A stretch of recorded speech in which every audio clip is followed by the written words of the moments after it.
bolo 22 057. Za 3 dní, čo ani Európa ešte nepoznala za tak skrátené obdobie bez 1 centa. Tam bolo srdce tých ľudí.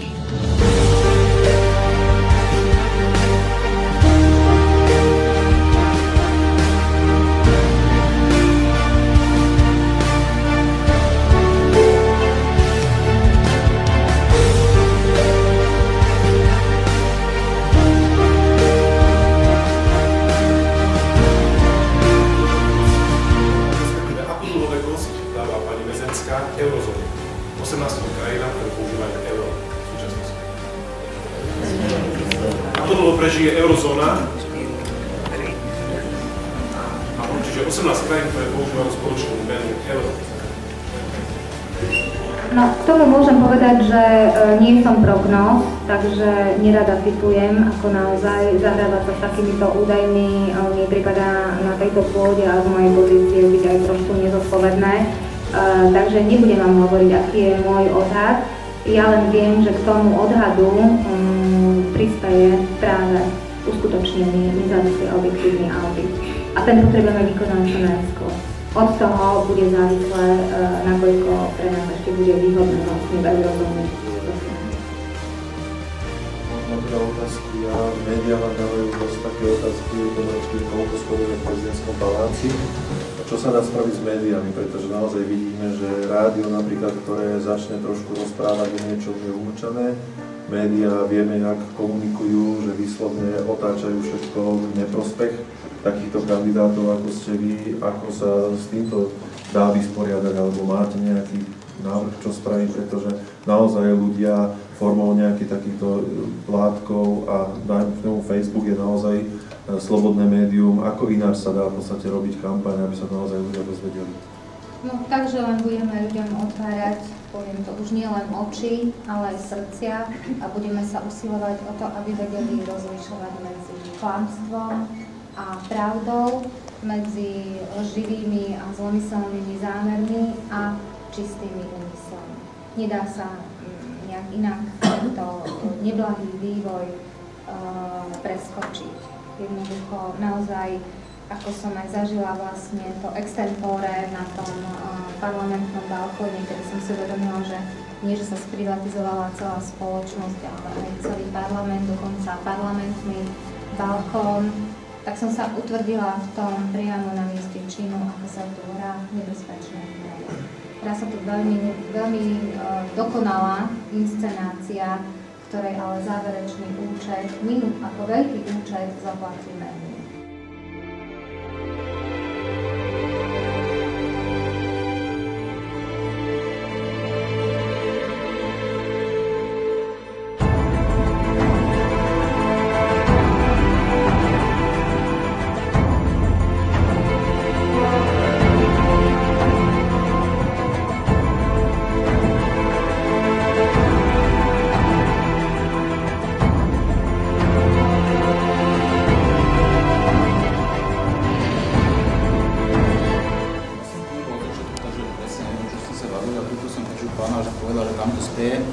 Súhlasím s vami, čo hovoríte.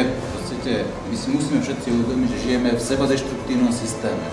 Proste, keď sa mu my nepostavíme, my sa musíme postaviť, teraz to proste zomerie. Keď to nezomerie nás, tak to zomerie proste naše deti, našich vnúkov. Každý, kto pochopil proste, ako toto funguje, proste musí sa v tomto organizme nejakým spôsobom spamätať, musí proste byť aktívnejší a robiť niečo preto, aby sme ten systém zmenili. Pretože skutočne tam máme dve možnosti, že buď sa tomu postavíme my ako obyčajní občania a tento systém zmeníme, alebo ten systém proste zase nás dovedie do nejakej vojny a budú zase nejaké naše decká bojovať na Ukrajine proste, alebo niekde v Afganistane proste a budeme zase riešiť ako problémy niekoho úplne iného a nie naše. Stretávam sa na fórach s názormi takými, že teraz ako si z toho vychádza, že sú tam také, že ako to je síce pekné, že dobrá milá, myslím to dobre, ale akože nič z toho nebude, hej.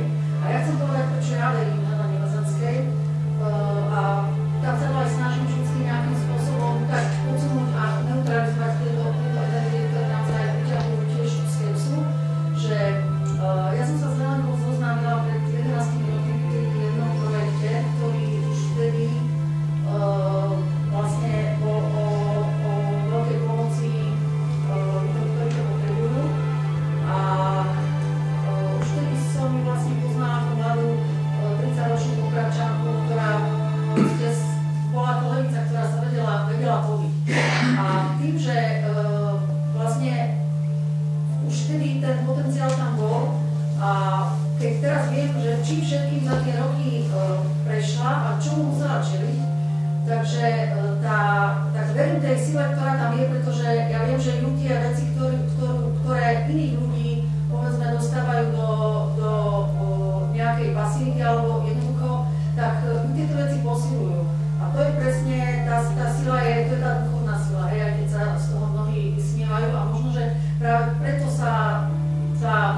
ešte poviem to, že treba v tých ľuďoch, ktorí neveria, vlastne vzbudzovať, o tomto ich presviečať, aby tomuto verili.